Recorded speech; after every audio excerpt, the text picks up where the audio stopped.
안녕하세요. 매일 새로운 사연을 전하는 읽어주는 사연 라디오입니다. 구독과 좋아요, 많은 공유 부탁드립니다. 오늘의 사연 시작하겠습니다. 안녕하세요. 남편 말대로 제가 정말 이기적이고 저만 아는 사람일까요?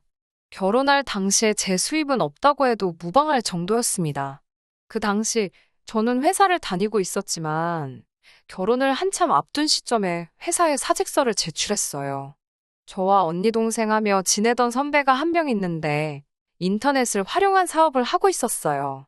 플랫폼을 활용해서 하는 사업이고 저는 중간에 수수료만 받는 그런 입장인지라 자본금이 많이 필요하지 않은 사업입니다. 그만큼 경쟁이 많아 노력도 많이 필요하고 운도 필요한 일이지만 일단 한번 자리 잡으면 웬만한 회사원 월급 정도는 집에서도 충분히 벌 수 있다고 하면서 저한테 노하우를 알려줬어요. 한푼이 아쉬운 상황에서 언니 말만 듣고 퇴직을 결정한 게 너무 서두르는 게 아닌가 생각도 들었습니다. 멀쩡히 잘 다니고 있던 회사를 왜 그만두냐고 남편도 반대를 했어요. 제가 상황이 넉넉한 편도 아니었고 결혼 후에도 아이를 곧바로 가질 계획이 없었기 때문에 남편은 조금 더 맞벌이 부부 생활을 하다가 돈이 모이면 제가 전업주부가 되었으면 싶어 하는 눈치였거든요. 하지만 제가 다니던 회사가 미래가 보장된다고 할 정도로 탄탄한 직장도 아니었고 아이를 갖게 되면 육아휴직 같은 걸 받기도 전에 사직서를 내야 할 만큼 직원복지도 안 좋은 회사였어요. 어차피 단절될 경력, 그럴 바에야 저도 스스로 제 새로운 길을 찾고 개척하고 싶었던 마음이 더 컸던 것 같아요. 물론 당시 결혼을 앞두고 있던 남편과 시댁에서는 좋은 소리를 듣지 못했습니다. 그때는 괜히 새로운 걸 시작하겠다는 자신감 때문인가, 근거는 없었지만 꼭 성공시킬 수 있겠다는 자신이 있었어요. 대신 제가 회사 다니면서 그동안 모아놓은 돈과 저희 부모님이 지원해주시는 돈까지 보태서 신혼집의 일부를 보태기로 했어요. 원래는 혼수와 예단, 결혼 비용만 저희 측에서 부담하기로 했었는데 조금 더 무리하면서 거의 반반 결혼을 맞춰서 하게 되었어요. 저희가 신혼집에 보태는 만큼 대출을 덜 받아도 되었으니 시댁에서도 쌍수를 들고 환영을 했지요. 뭐 아무튼 반반 결혼했으니까 제가 사업을 한다는 사실이 크게 문제가 될 일은 없을 거라고 생각했는데 결혼 첫 해에 맞는 명절이었습니다.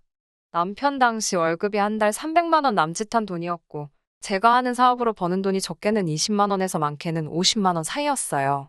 명절이라 남편 앞으로 상여금이 조금 더 나왔고 결혼 후 맞는 첫 명절이기도 했으니 저와 남편은 양가에 처음 드리는 용돈 의미 있는 액수로 주고 싶다고 결정을 했고 양가에 100만 원씩 봉투 하나씩 만들어서 갔습니다.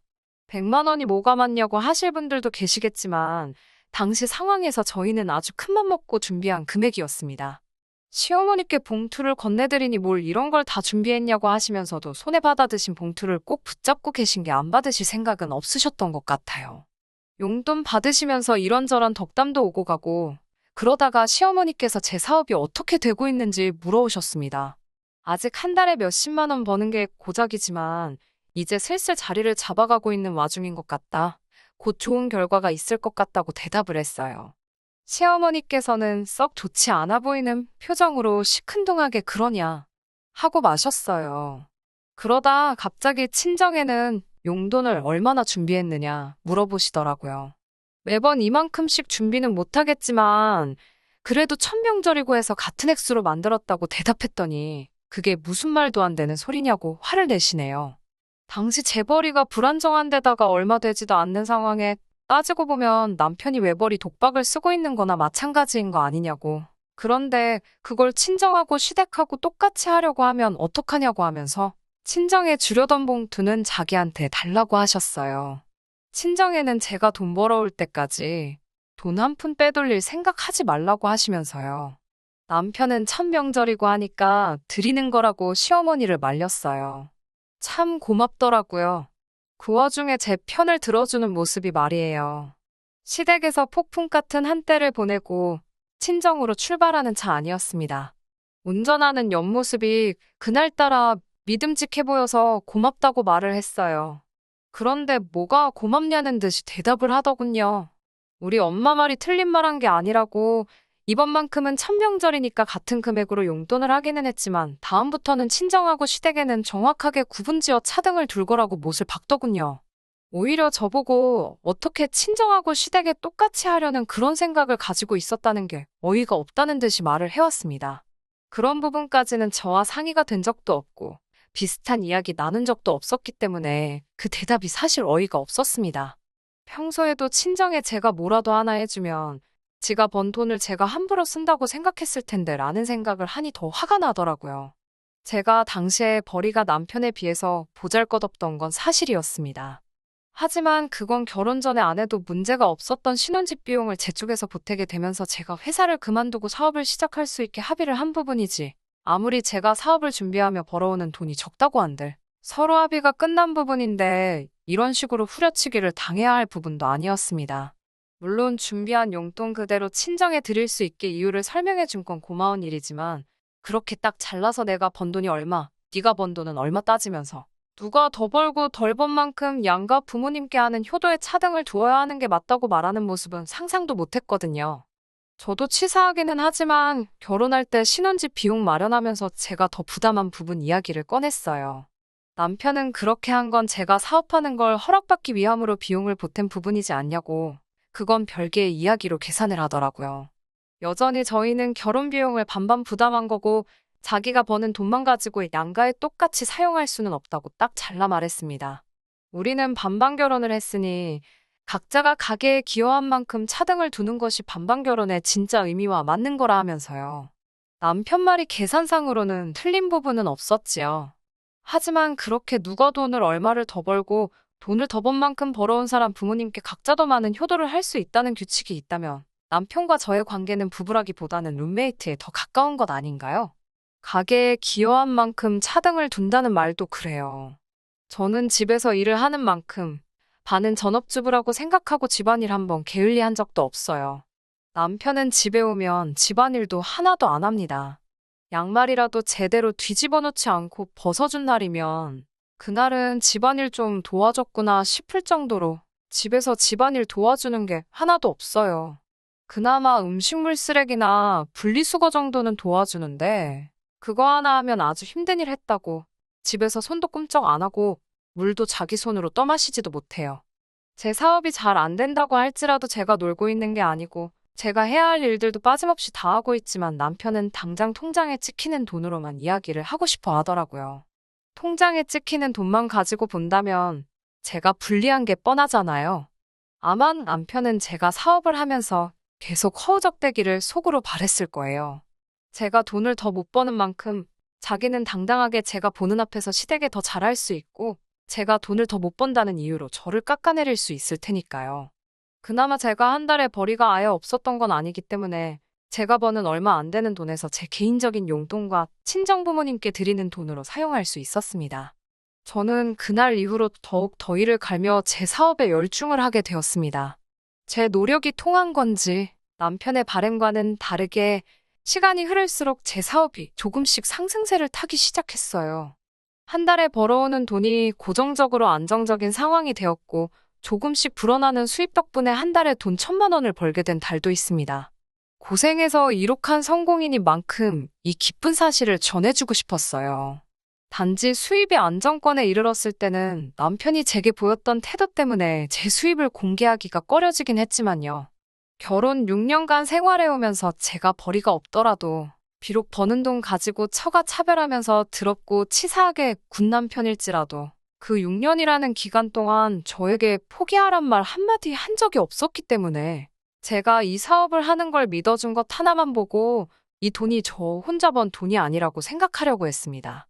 제가 사업으로 벌어오는 돈이 한 달에 300에서 1,000만 원, 많다면 많은 돈이지만 저는 한 달에 그 정도 돈 우습게 버는 사람들을 몇 명 만나본지라 이게 인생대역전이라고 할 만큼 큰 돈이 아니라는 것도 알고 있습니다. 하지만 제 벌이를 알게 된 남편에게는 남편 그릇에 차고도 넘칠 만큼의 돈이었나 봅니다. 남편은 조금씩 변하기 시작했어요. 제가 버는 돈이 마치 자기가 번 돈인 것 마냥 펑펑 쓰기 시작했어요. 저 몰래 외제차를 리스로 계약해 오지 않나, 몇백만 원짜리 시계를 사달라지 않나, 이런 식으로요. 6년 저를 믿고 기다려준 대가라 생각하고 딱히 별다른 말을 하지 않았습니다. 그런데 남편이 사용하는 돈이 점점 개인을 위한 돈에서 시댁 식구들을 위한 돈으로 바뀌기 시작하더라고요. 제가 집에서 돈을 번다고 그 돈이 그냥 하루 지나고 일어나면 벌려있는 돈이라고 생각을 하더군요. 죽을 똥 살 똥 관리하면서 일하고 있는 저의 고생은 생각도 하지 않고요.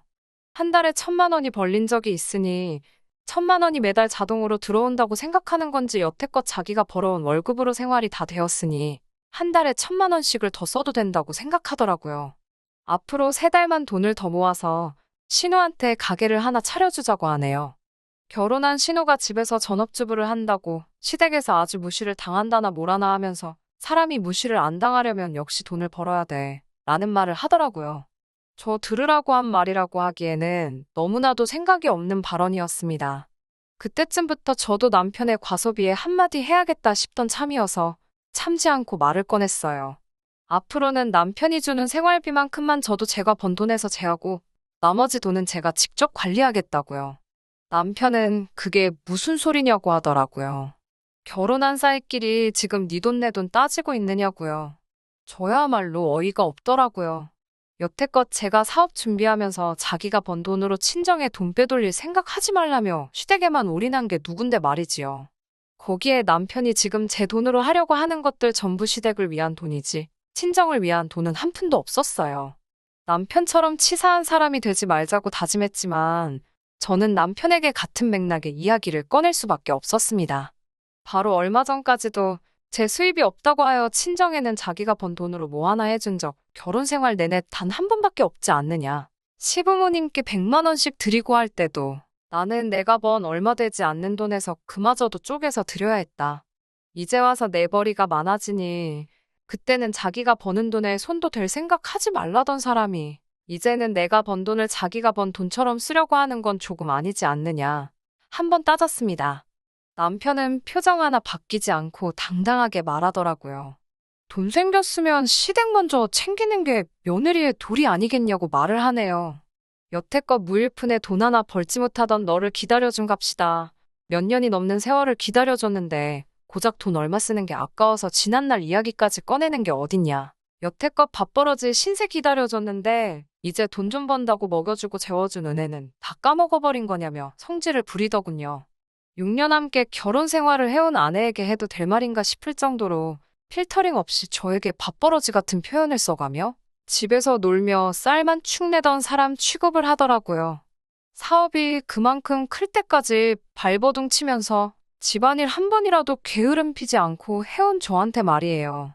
집에 있는 밥이며 입고 다니는 옷이며 모든 것들이 제 손길이 닿지 않은 곳이 없을 텐데 그저 돈 얼마 벌지 못한다는 이유로 저는 그 집안에서 식충이가 되어 있었습니다. 처음에는 제가 사업을 시작한 게 문제라는 탓을 했습니다. 차라리 제가 사업이 잘 안 될 때 접고 맞벌이라도 다시 시작했더라면 몇 년 동안 친정에 대한 심한 차별 견뎌낼 필요도 없었을 테고 이제 와서 돈을 잘 벌게 되었다 한들 부부 사이가 틀어지지 않았을 거 아닌가 하는 생각을 했어요. 그런데 그런 마음이 시간이 지나면서 차츰 바뀌기 시작했어요. 생각해보니 제가 돈을 못 번 만큼 친정에 잘할 수가 없고 제가 돈을 잘 벌게 된 만큼 시댁에 더 해야 하는 상황에서 이 결혼 생활을 유지해야 할 필요가 있나 싶더라고요. 그리고 결심이 선 그날 남편에게는 이혼을 이야기했습니다. 6년간 혼인관계를 이어왔지만 룸메이트보다도 못한 관계였다고요. 남편은 제가 꼴에 이제 돈 좀 버니까 눈에 뵈는 게 없냐면서 어디 한번 잘 알아보라고 큰 소리를 떵떵 치더군요. 말인즉슨 제가 키워온 사업은 저희가 혼인 이후에 키워온 가치 형성한 재산인 것이고 그 재산은 이혼 시에 분할 대상에 포함이 될 거라면서 여태껏 번 돈이라도 지키고 싶으면 쓸데없는 생각을 하지 말라고 하더라고요. 하지만 법원에서 판결을 받을 때 남편의 얼굴은 아직도 눈에 선합니다. 저 몰래 시댁에 돈을 보내주고 친정과 차별 대우를 한 것부터 혼인 기간 동안 가정에 대한 기여도까지 계산했을 때 오히려 저에게 일부 생활비만 지급해주고 나머지 돈을 자기가 개인적으로 사용한 부분 등을 고려할 때 제 사업이 궤도에 올랐다고 할지라도 오히려 금전을 지급해야 하는 것은 제가 아닌 남편이라는 사실이 입증이 된 거예요. 저는 사업이 번창한 이후에도 지속적으로 제가 번 돈이 시댁 쪽으로 흘러들어간 정황이 그대로 통장에 남아있고 제가 돈을 벌고 마음이 변해 다른 사람을 만나고 있었다고 주장하던 남편은 법원에서 설득력을 잃어갔습니다. 결국 남편은 반반이 들어간 아파트 시세의 절반을 저에게 지급하는 조건으로 조정이사를 보내왔고 그 외에 재산 분할은 전혀 해주지 않는 조건으로 합의를 해서 이혼이 마무리되었습니다. 이혼이 마무리된 지금도 저는 아직도 사실은 제가 벌고 있는 그 돈이 저 혼자 만든 돈이라고 생각하지 않아요. 하지만 남편이 좀 더 마음 씀씀이를 너그럽게 해줬다면 그 돈이 친정이 되었든 시댁이 되었든 정말 필요하고 쓸모 있는 곳에 쓰이지 않았을까 하는 생각이 드네요. 6년간의 결혼 생활을 청산하고 나니 후련하기도 하지만 한편으로는 아직도 찝찝한 기분이 남아있네요. 기다려준 만큼 저도 잘하고 싶었지만 남편과 시댁 식구들의 끝없는 욕심에 결국 그들은 자멸하게 되었네요.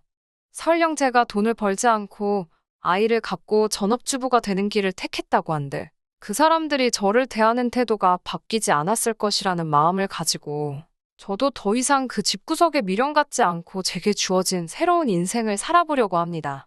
긴 사연 여기까지 들어주시느라 전부 고생하셨습니다. 감사합니다. 긴 이야기 들어주셔서 감사합니다. 오늘의 사연은 여기까지입니다. 구독과 좋아요, 알람 설정해주시면 앞으로 더 좋은 사연으로 찾아오겠습니다. 감사합니다.